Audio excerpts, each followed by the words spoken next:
I, 27, female, have been with my husband Aaron, 27, male, for 3 years. We've known each other for 6. He has an older sister, Sophie, 30, female. And that's who's caused this entire commotion in the family that I'm going to talk about. So, 3 weeks ago, Sophie asked me if I'd be willing to accompany her on an all-women family holiday to Spain with her, my mother-in-law, and my husband's cousin, Nadia, 27, female. Nadia and Aaron are a lot closer than he and Sophie in spite of being first cousins, as opposed to biological siblings, because they were in the same grade and went to the same high school. So as a result, I'm a lot closer to Nadia as well. Initially, I wasn't too inclined to go on a family vacation because I didn't think it'd be that fun with Sophie and my mother-in-law.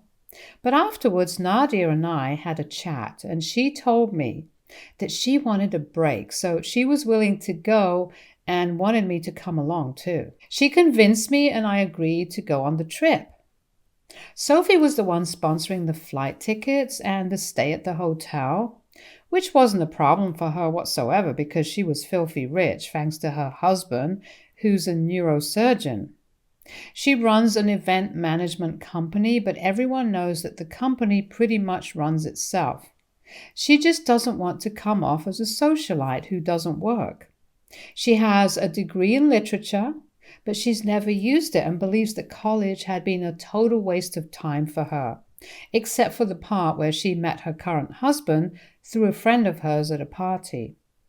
Aaron has told me that Sophie has been spoiled rotten by her parents ever since childhood, and whatever she wanted, she got.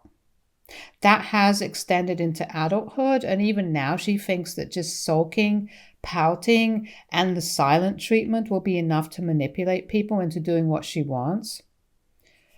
It doesn't help that her husband and her parents still encourage such infantile behavior, but Aaron, Nadia, and I know when to ask her to cut the crap so she doesn't try to behave the same way with us. If I'm being honest, I've never particularly liked Sophie, but since she's never been outright mean to me, I've put up with her for the sake of the family. Anyway, I agreed to go on that trip with her, and 3 days back, we were finally about to leave.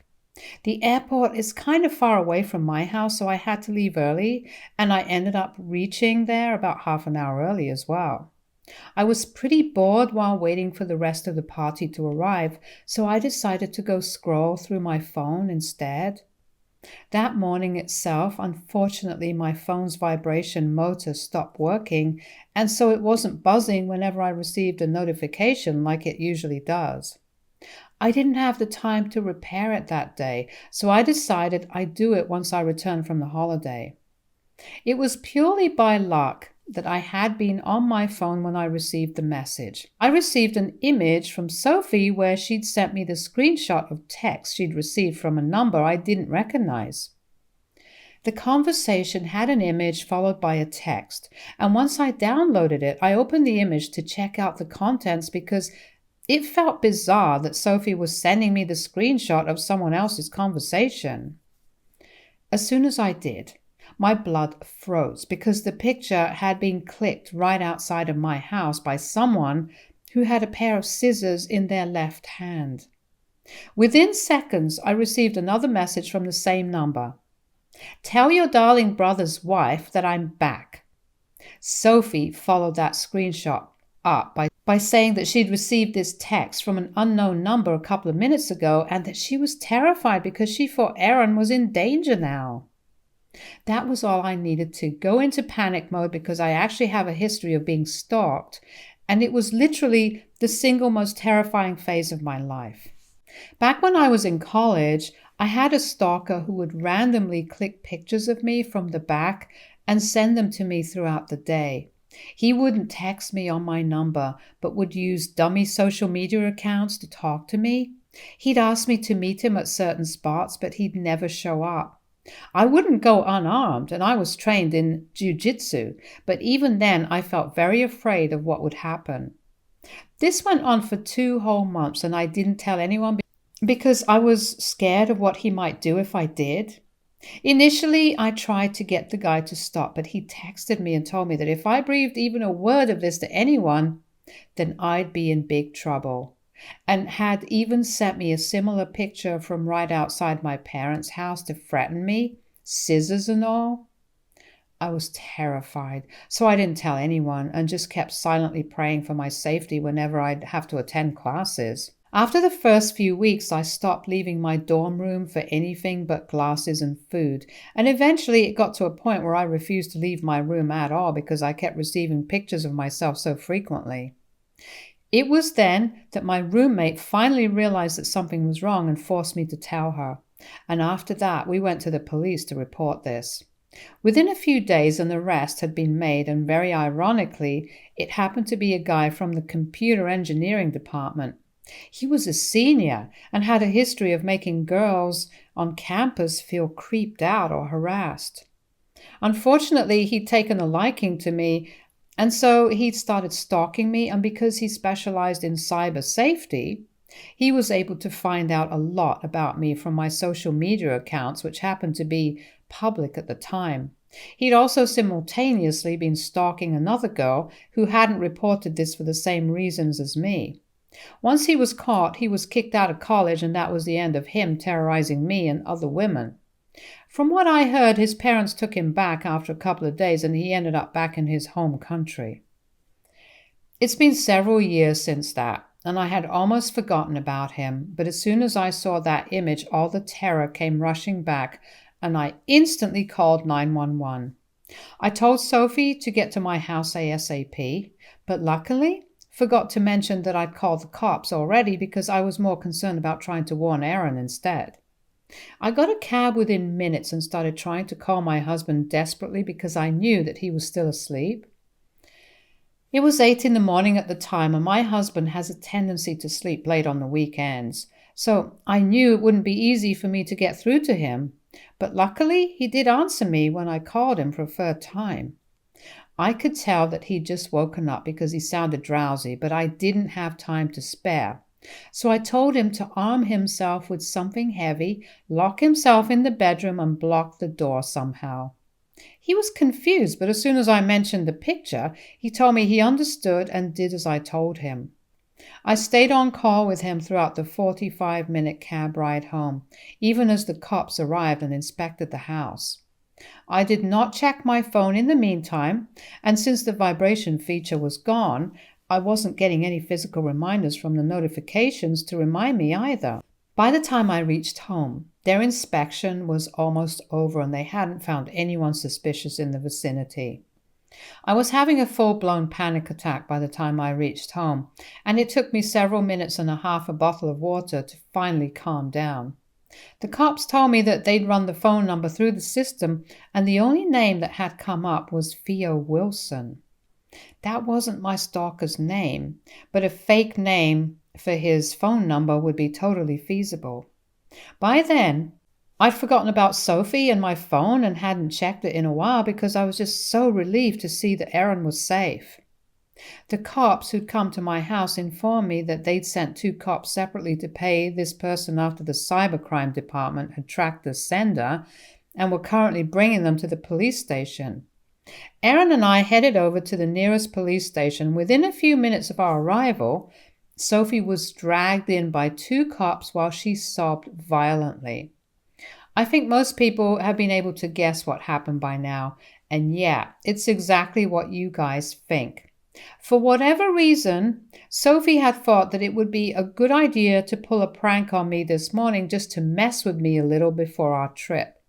She'd met a friend of mine from college for work a couple of days back, and of course, I'd come up while they were discussing families, and once they discovered the connection, my old college mate told her all about my stalker in college, which was something I'd become very popular for. I'm not bragging, but after the stalker incident, my popularity among the students and teachers alike had pretty much skyrocketed because everyone likes a good scandal. I never thought it was fun to be pointed at and whispered about, but people had remembered, and I guess we're still talking about it. After finding out about my past stalker, Sophie had decided that she was going to prank me on the morning of our flight, and it'd be fun. So she'd used a phone number that she'd taken up a couple of days ago under a fake name just for this purpose, to text herself an image that she'd clicked a few days ago right in front of our house, with the scissors and an outstretched arm. Of course, now that I paid attention to the hand that I saw in the photo, I could tell it wasn't a man's hand at all. But she'd made the effort to remove her nail paint, so when I received that picture the first time, it was hard for me to tell, while being so panic-stricken at the very idea. The fear had messed with my mind, and I'd missed a lot of important things that hinted at this being a prank, but at the end of the day, it didn't matter. It had been a traumatic thing for me back in college, and the thought of going through that again really scared me, especially when Aaron and his safety were at risk. It wasn't fun at all, and ended with an embarrassing visit to the police station where she was let off with a warning, and Aaron and I ended up wasting our time and energy worrying about the return of my stalker when we had nothing to worry about.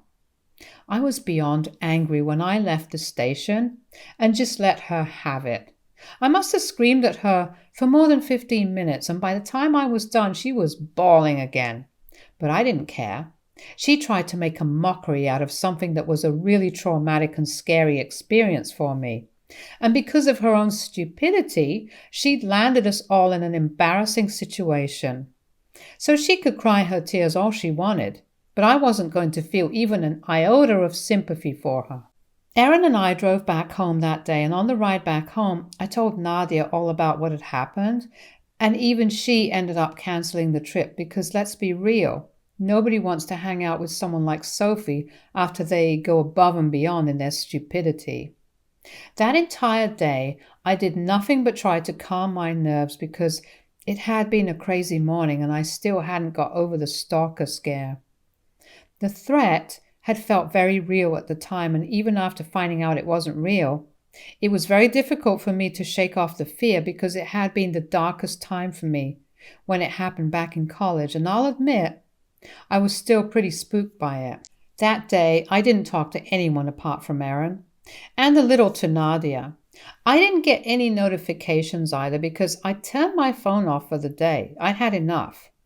It was only 2 days ago that I found out that my mother-in-law and Sophie had pretty much filled my entire inbox with their messages regarding how I had been the one to overreact at a silly little prank, and that it had been cruel of me to tell Nadia to back out of the vacation as well. I hadn't even told Nadia to not go on the trip. I just told her about what Sophie had done. The decision not to go on the trip was hers alone, and I had no part in it. Apparently, Nadia and Aaron had turned everyone against Sophie, and now nobody in the family wanted to speak to her after what she'd done, including my own father-in-law, her dad. Mother-in-law and Sophie think that I'm the one behind this, but I hadn't even told anyone about what had happened.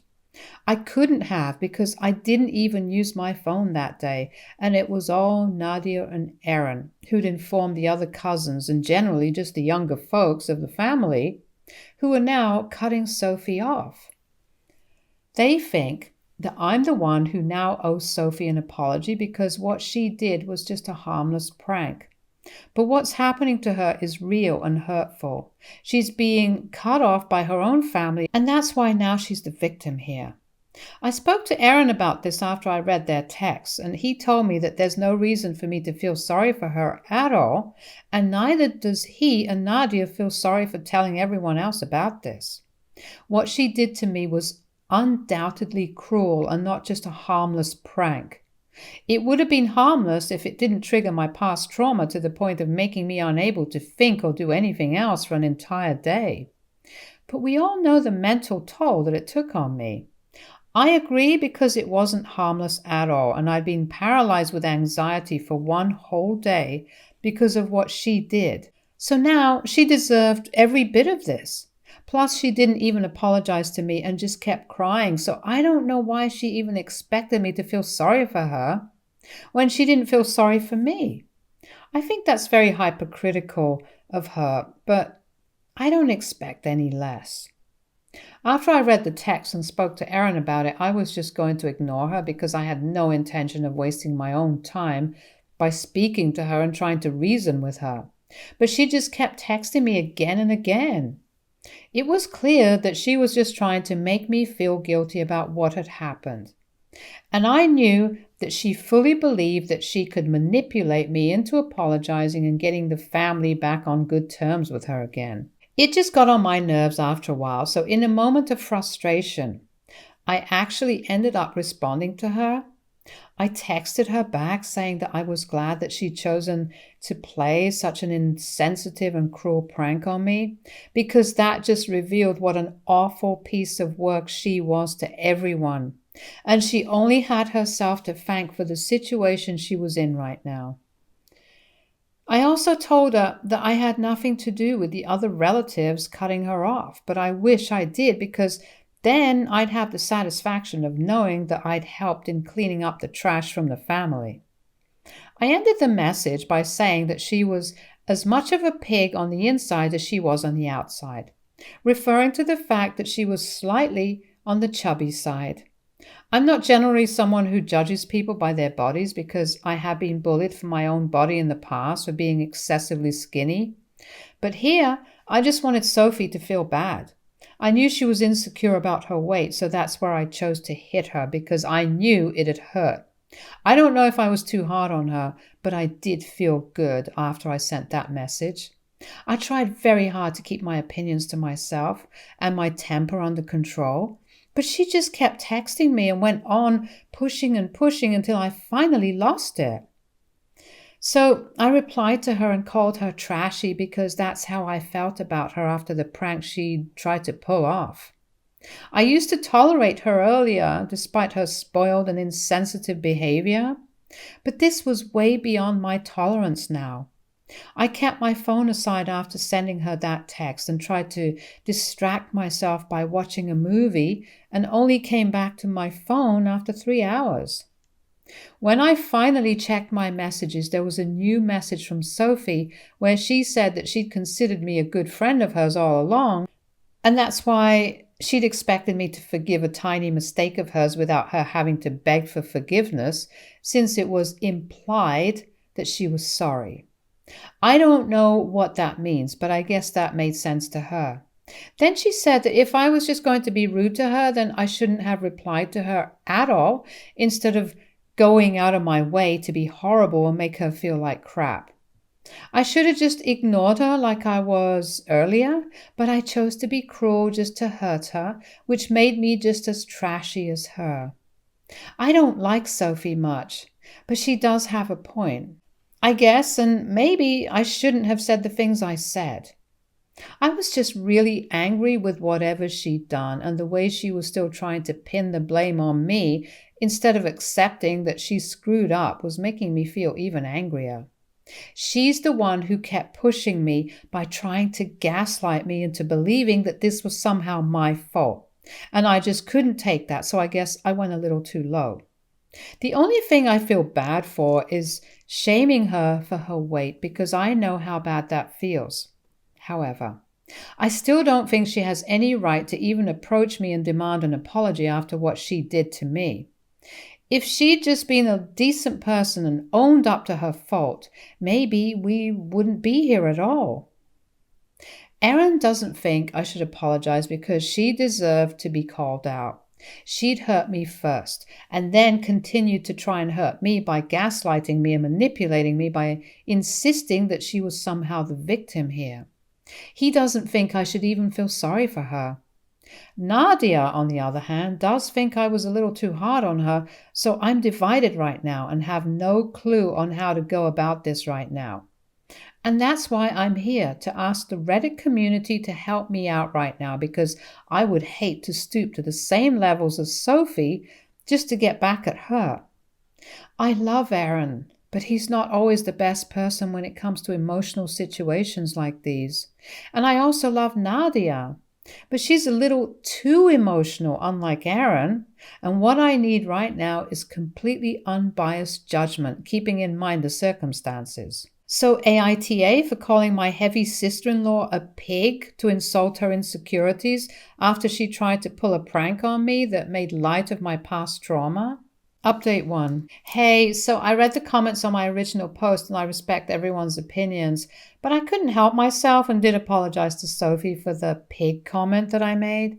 I'm not sorry about anything else that I said, but I just couldn't live with myself knowing that I'd attacked someone for the way they look, knowing how bad it had made me feel when I'd gone through the same thing in the past. So, as someone who knows how it feels to be bullied for things that are not in my control, I think I did what I had to get this thing off my conscience. I just sent the apology text 5 minutes ago and she hasn't opened it yet, but I hope she does and accepts it. Although I'll be fine even if she doesn't, because I'll know that I tried my best, and after that, it's up to her if she wants to accept the apology or not. I'm not speaking to my mother-in-law, though. She had no part to play in any of this, so I don't know why she felt the need to rush to her daughter's defense, especially when she knew what Sophie had done was wrong. Literally all of her texts were like, yeah, Sophie screwed up, but... Or, I understand why you're mad, so if she knows why I'm annoyed at Sophie, then why exactly does she expect me to apologize to Sophie? Doesn't even make sense. Honestly, I just think she wants me to feel bad for Sophie, but I'm 100% sure that had our places been swapped and I had done something like this to Sophie, then she wouldn't have had the same attitude. That's for sure. Aaron isn't too happy that I chose to apologize, but he thinks that I'm a good human being and that's why I'm going so easy on his brat of a sister. Nadia is happy about my decision and even said that she's really proud of me. So I guess I'm okay with what I did. Update 2. Sophie just responded to my apology. It's been several hours since I sent that text, and just half an hour ago she replied saying that it was fine, but she didn't expect any better anyway. She said that she was a little shocked, but it's fine because she understands now that we're not friends, never were, and definitely won't be in the future. For what it's worth, at least she did say that she was sorry for trying to mess with me and using something so traumatic against me. Had she known that there would be such horrible consequences, then she never would have gone ahead with the prank at all. I mean, I don't think she should have gone ahead with the prank like that in any case, regardless of the circumstances, because it's just gross and disrespectful, but at least there was an apology. She was very passive-aggressive about the whole thing, and I could tell that she'd racked her brains to try and come up with something that would be equal parts infuriating and apologetic, and had finally concocted this sorry excuse of an apology. But hey, something's better than nothing, right? And at least this way, I don't have to continue feeling guilty about what I said and will be able to move on without thinking about my own harsh words. I'm done and dusted with this whole episode. Now onwards, there will be no more Sophie in our lives, and that's the best thing that came out of this whole incident. Update 3. Hey everyone, so it's been about a month since the last update, and last week Nadia found out that she was pregnant. So there was a huge pregnancy announcement party where everyone was invited with the exception of Sophie, because nobody has spoken to or heard from her after they cut her off. She deactivated her socials for a while and had been completely MIA, but Aaron had checked in with his dad and they reassured us that she was all right, just taking a break from everything social. At the time of the party, though, she sent Nadia a text that wished her luck on this journey that she was about to embark on. The usual best wishes for a happy and healthy pregnancy, but with a sprinkle of Sophie's classic passive aggressiveness. She probably couldn't resist the opportunity to become the talk of the town since there was finally a huge family event that she'd been excluded from, and so she'd sent Nadia a holier-than-thou message about how she wished she could be there with her on such a happy occasion but couldn't because of prior commitments, completely ignoring the fact that she wasn't invited. She said that she would have loved to see me, Aaron, and the other family members once more, but she'd learned to put herself first and was trying not to let other negative energies bring her down, referring to us because apparently we were the negative ones here and not her. It was just a load of baloney, and we had a good laugh about it while reading that message. We didn't give it the satisfaction of becoming the hot topic at the party either, because we kept that text to ourselves and didn't tell anyone else. It was just ridiculous how badly she wanted to be a part of things but wouldn't apologize at all. She can choose to suffer in silence, but clearly that's too much for her to handle. We'd really thought that she'd change for the better after her social media detox. Maybe she'd introspect and become a better person. But nah, she's still Sophie. Good for her, I guess. At least we were entertained by her wonderfully hilarious text. Stay tuned for more stories from our girl relationships.